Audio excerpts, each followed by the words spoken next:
हाय दोस्तों, मैं लक्की वर्मा आ गया हूँ लेक्चर नंबर 1। पहले पिछले वीडियो में जो था सेक्शन 1 से सेक्शन 75 तक कुछ विश्लेषण था कि हमको क्या क्या पढ़ना है फर्स्ट सेमेस्टर परीक्षा में। तो अब हम बताने जा रहे हैं कि संविदा के बारे में प्रस्तावना, संसूचना, प्रतिग्रहण और प्रतिसंहरण, जो सेक्शन 3 से चलकर सेक्शन 9 तक रहता है। और सेक्शन 3 में पढ़ेंगे प्रस्तावनाओं की संसूचना, प्रतिग्रहण और प्रतिसंहरण। सेक्शन 4 में पढ़ेंगे संसूचना कब संपूर्ण हो जाती है, और सेक्शन 5 में प्रस्तावना और प्रतिग्रहणों की प्रतिसंहरण, और सेक्शन 6 में पढ़ेंगे प्रतिसंहरण कैसे किया जाता है, और सेक्शन 7 में पढ़ेंगे प्रतिसंहरण अत्यधिक होना ही चाहिए, और सेक्शन 8 में पढ़ेंगे शर्तों के पालन या प्रतिफल की प्राप्ति द्वारा प्रतिग्रहण, और सेक्शन 9 में पढ़ेंगे एक वचन अव्यक्त और विवक्षित। तो हम शुरुआत करने जा रहे हैं सेक्शन 2 से, जिसमें दिया गया निर्वचन खंड। निर्वचन खंड में एक टॉपिक है जो हमारा कॉन्ट्रैक्ट का है। उसका परिभाषा पहले देख लेते हैं। Definition of contract. What is contract? तो संविदा एक ऐसी विधि है जिसके अंतर्गत रहकर दो समान विचार वाले व्यक्ति अपने आपस में समझौता करके कुछ अधिकार एवं दायित्व का सृजन करते हैं। और थोड़ा सरल भाषा में देखा जाए तो जब कोई व्यक्ति कोई कार्य करता है तो अपनी इच्छा किसी दूसरे व्यक्ति के सामने रखता है और वह व्यक्ति उसे स्वीकार करता है, तब दोनों के बीच किसी कार्य को करने के लिए करार होता है। ऐसा कहा जाता है, और यह करार जब विधि द्वारा परिवर्तनीय होता है तब यह संविदा का रूप धारण करता है। इसमें दो एग्जाम्पल दिए गए हैं, सामंड के अनुसार और एंसन के अनुसार, जिनका मत है अपना अपना अलग। तो हम पहला पढ़ रहे हैं सामंड के अनुसार। संविदा विधि ना तो पूर्ण रूपेण कार्य करार विधि है और ना तो आभार विधि, बल्कि वह करार विधि है जो आभार उत्पन्न करती है। और एंसन के अनुसार हम समझेंगे कि संविदा विधि विधि की वह शाखा है जो उन परिस्थितियों का वर्णन करती है या उन परिस्थितियों का सुनिश्चित करती है जिनमें प्रतिज्ञाकर्ता अपने वचन को से बाध्य होता है। तो धारा सेक्शन 2 खंड में पढ़ने जा रहे हैं निर्वचन खंड, जो आपको लगभग में 2 तक दिया है, यहाँ तक दिया है। तो क में कहा गया है कि जब कि एक व्यक्ति किसी बात को करने या करने से प्रवृत्त रहने की अपनी रजामंदगी किसी अन्य को इस दृष्टि से संज्ञापित करता है या किसी ऐसे कार्य या प्रवृत्ति के प्रति उस अन्य अनुमति अभिप्राप्त करे, तब वह प्रस्थापना करता है। और ख में है सेक्शन 2 ख में, जबकि वह व्यक्ति जिससे प्रस्थापना की जाती है और उसके प्रति अपनी अनुमति संज्ञापित करता है, तब वह प्रस्थापना प्रतिगृहित हुई कही जाती है। प्रस्थापना प्रतिगृहित हो जाने पर वचन हो जाता है, मतलब कंप्लीट हो जाता है। प्रस्थापना प्रतिगृहित जब हो जाता है तो आपका संविदा जो है सफल माना जाता है। और ग जो है सेक्शन 2 ग, प्रस्थापना करने वाला व्यक्ति वचनदाता कहलाता है। जो प्रस्थापना करता है या जो संविदा का प्रपोजल रखता है वह वचनदाता कहलाता है। और प्रस्थापना प्रतिगृहित करने वाला व्यक्ति वचन ग्रहीता, मतलब जो वचन कराता है, मतलब हमको कुछ लेना है, अगर किसी के सामने अपनी बात रखना है तो हम वचनदाता हो गए, और जिससे हम कर रहे हैं और वो एक्सेप्ट कर रहा है, मान रहा है उस बात को, और वह वचन ग्रहीता होगा जो ग्रहण कर रहा है। और घ में पढ़ेंगे, जबकि वचनदाता की वांछा और वचन ग्रहीता या कोई अन्य व्यक्ति कुछ कर चुका है या करने से विरत रहा है, या करता है, या करने से प्रवृत्त रहता है, या करने का या करने से प्रवृत्त रहने का वचन देता है, तब ऐसा कार्य प्रवृत्ति या वचन उस वचन के लिए प्रतिफल कहलाता है। पढ़ा में पढ़ेंगे हर एक वचन और ऐसे वचनों का हर एक समर्ग जो एक दूसरे के लिए प्रतिफल हो करार है। च में पढ़ेंगे वे वचन जो एक दूसरे के लिए प्रतिफल या प्रतिफल का भाग हो व्यतिकारी वचन कहलाते हैं। और 6 में पढ़ेंगे वह करार जो विधित प्रवर्तनीय ना होकर शून्य कहलाता है, जो सेक्शन 10 में है। 6 में पढ़ेंगे वह करार जो विधित प्रवर्तनीय हो संविधा है, मतलब वह करार जो विधि के द्वारा प्रवर्तनीय हो वह संविधा है, लेकिन वह संविधा वह करार जो विधि के द्वारा प्रवर्तनीय ना हो वह संविधा नहीं है। और 6 में पढ़ेंगे वह करार जो उसके पक्षकारों में से एक या अधिक के विकल्प पर तो विधि द्वारा प्रवर्तनीय हो किंतु अन्य पक्षकार या पक्षकारों के विकल्प पर नहीं शून्यकरणी संविधा है, वाइडेबल है। और यहाँ में पढ़ेंगे जो संविधा विधित प्रवर्तनीय नहीं रह जाती है वह तब शून्य हो जाती जब वह प्रवर्तनीय नहीं रह जाती।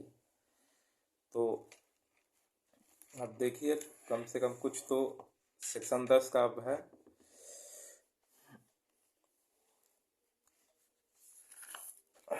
प्रस्थापना की परिभाषा डिफाइन प्रपोजल। प्रस्थापना संविधान निर्माण का प्रथम चरण रहा है। यह 2 में परिभाषित है। जब एक व्यक्ति किसी बात को करने या करने से प्रवृत्त रहने की अपनी रजामंदगी किसी अन्य को इस दृष्टि से प्रज्ञापित करता है कि ऐसे कार्य या प्रवृत्ति के प्रति उस अन्य की अनुमति अभिप्राप्त करे तब वह प्रस्थापना करता है, यह कहा जाता है। इसी का डिफिनेशन जो है आपका प्रस्थापना है, डिफाइन प्रपोजल। अब सेक्शन 2A में है डिफाइन प्रपोजल, प्रस्थापना की परिभाषा, जिसमें आपको केस मिलेगा गर्थीन बनाम लिन का। गर्थीन बनाम लिन 1831 में की। प्रतिवादी ने वादी से एक घोड़ा खरीदा और वचन दिया कि घोड़ा उसके लिए भाग्यशाली सिद्ध हुआ तो वह 5 पाउंड अधिक देगा। न्यायालय ने निर्णय दिया कि वचन अनिश्चित होने के कारण प्रवर्तनीय नहीं था। अब यहीं पे जान जाते हैं करार क्या है। करार संविधा की संरचना का चौथा चरण है। हाँ, अब तक हम पढ़ रहे थे कुछ 2 के जो क्लॉज हैं, क्लॉज क से लेके यहाँ तक, और अब हम देखने वाले हैं प्रस्थापना की संसूचना प्रतिग्रहण और प्रतिसंहरण के विषय में, जो सेक्शन 3 से लेके सेक्शन 9 तक है। प्रस्थानों की संसूचना प्रतिग्रहण और प्रतिसंहरण यह इसका चैप्टर है। और सेक्शन 3 में पढ़ने वाले हैं हम प्रस्थापनाओं की संसूचना प्रतिग्रहण और प्रतिसंहरण। प्रस्थापनाओं की संसूचना, प्रस्थापनाओं का प्रतिग्रहण और प्रस्थापनाओं तथा प्रतिग्रहणों का प्रतिसंहरण क्रमशः प्रस्थापना करने वाले, प्रतिग्रहण के करने वाले, प्रतिसंहरण करने वाले एक पक्षकार के किसी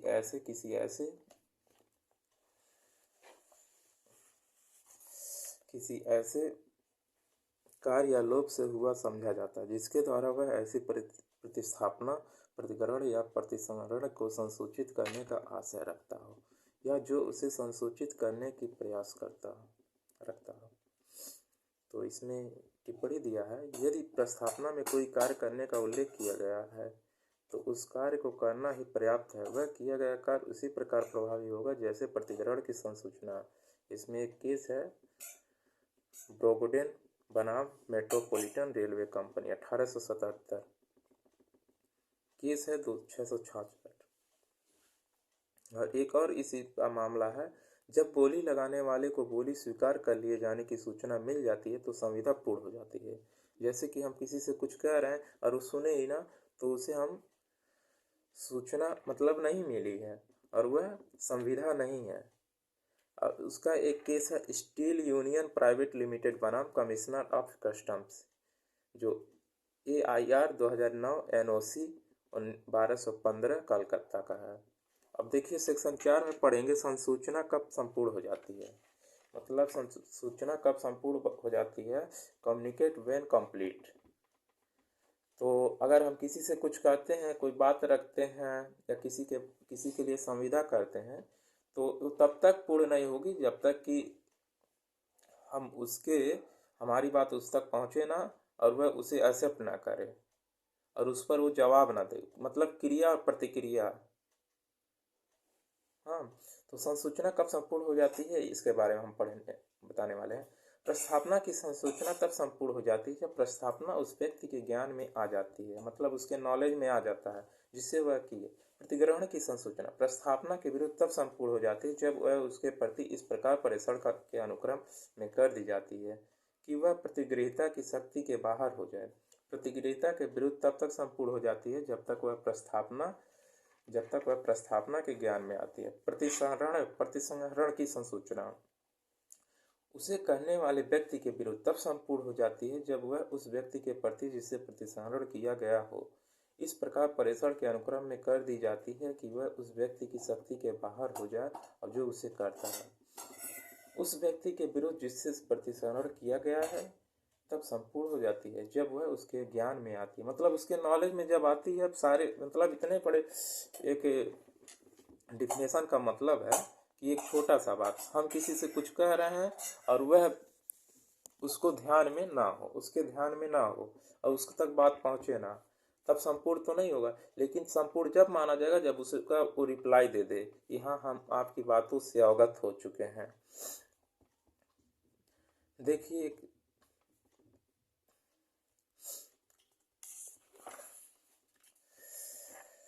अब सेक्शन 5 पर इसी में चलिए कुछ केस लाभ देख लेते हैं।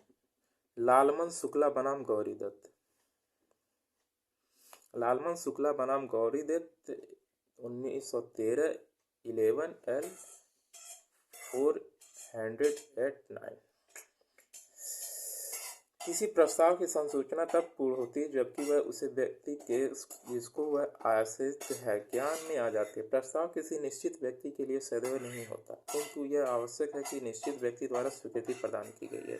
ये लालमन शुक्ला बनाम गौरी दत्त में कोर्ट का ऐसा मानना है। एक और इसमें है विज्ञापन द्वारा प्रस्ताव। कार्लिल बनाम कार्बोलिक स्मॉल बाल कंपनी। आप देखे होंगे कि एक दवा रहता है जो कार्लिल कार्बोलिक स्मॉल बाल कंपनी की तरफ से रहता है और ये दावा करता है कि वो अगर उस दवा से कोई अगर बीमार पड़ता है तो उसे 100 पाउंड दिया जाएगा। तो इसी से संबंधित है और चलिए इसके बारे में आगे जिक्र करेंगे। अब आ जाते हैं सेक्शन 5 पर। प्रस्थापना और प्रतिग्रहणों का प्रतिसंहरण। कोई भी प्रस्थापना उसके प्रतिग्रहण की संसूचना प्रस्थापक के विरुद्ध संपूर्ण हो जाने से पूर्व किसी भी समय प्रतिसंहरित की जा सकती है, किंतु उसके पश्चात नहीं। मतलब कोई भी प्रस्थापना उसके प्रतिग्रहण की संसूचना प्रस्थापना के विरुद्ध संपूर्ण हो जाने से पूर्व किसी भी समय प्रतिसंहरित की जा सकती है, किंतु उसके पश्चात नहीं। कोई भी प्रतिग्रहण उस प्रतिग्रहण की संसूचना प्रतिग्रहित के विरुद्ध संपूर्ण हो जाने से पूर्व किसी भी समय प्रतिसंहरित की जा सकती है, किंतु उसके पश्चात नहीं। मतलब दोनों का जो मीन्स है वो एक ही है, सेम कहने का। हाँ, वो समझने के ऊपर है। और इसमें एक केस है, देख लीजिए आप। नुटक्की शेषरत्न बनाम सब collector land acquisition Vijayawada EIR 1992 supreme court 131।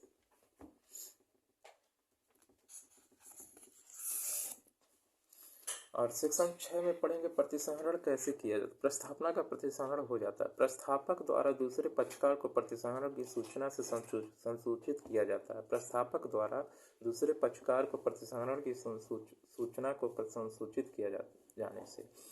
और उसके सेक्शन 6 क्लॉज 2 में है, ऐसी प्रस्थापना में उसके प्रतिग्रहण के लिए विहित समय के बीत जाने से या यदि कोई समय इस प्रकार विहित न हो तो प्रतिग्रहण की संसूचना के बिना युक्त समय बीत जाने से। और सेक्शन 6 क्लॉज 3 में है, प्रतिग्रहण किसी पूर्वाभास से शर्त को पूरा करने में प्रतिगृहीता की असफलता से है। और सेक्शन 6 में 6 में क्लॉज 4 में प्रस्थापना की मृत्यु और मता से यदि उसकी मृत्यु और मता तथा तथ्य प्रतिगृहित के ज्ञान से अप्रतिग्रहण से पूर्व आ जाए। और उसमें एक केस है एंथान बनाम थ्रेजर, और इसको देख लीजिए। प्रतिवादी ने संपत्ति बेचने का प्रस्ताव किया। उसने अगले दिन उक्त प्रस्ताव के प्रत्यर्पण हेतु डाक में पत्र डाला। वादी को उस पत्र को 5:30 बजे मिला, जबकि वादी उसी दिन 4 बजे स्वीकृति पत्र डाक में डाल चुका था। निर्णित किया गया कि संविदा का निर्माण 4 बजे ही हो चुका था, जबकि स्वीकृति पत्र डाक में डाला गया और परिणाम स्वरूप उक्त प्रस्ताव के प्रतिसंहरण नहीं किया जा सकता, क्योंकि वो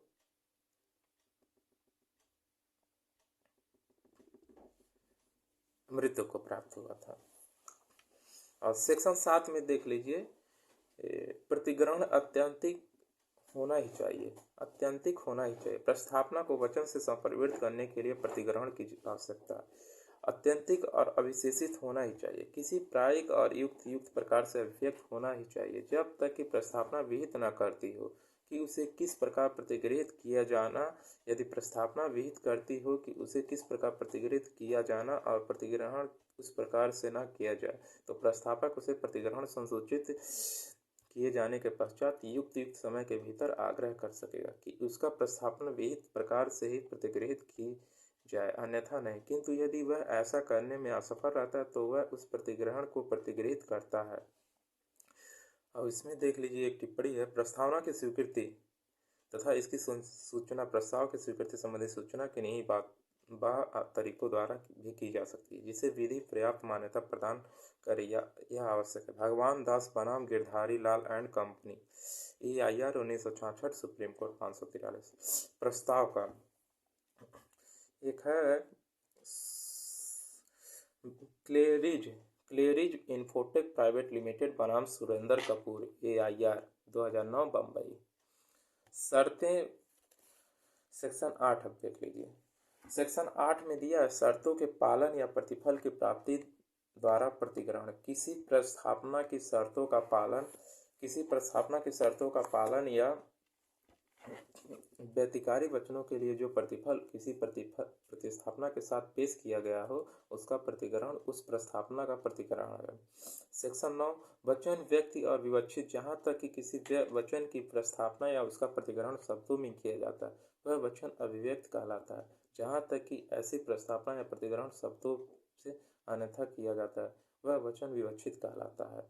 विवक्षित संविदा के लिए टिप्पणी है, विवक्षित संविदा के लिए मस्तिष्क का मिलन अर्थात विचारों का मिलन आवश्यक।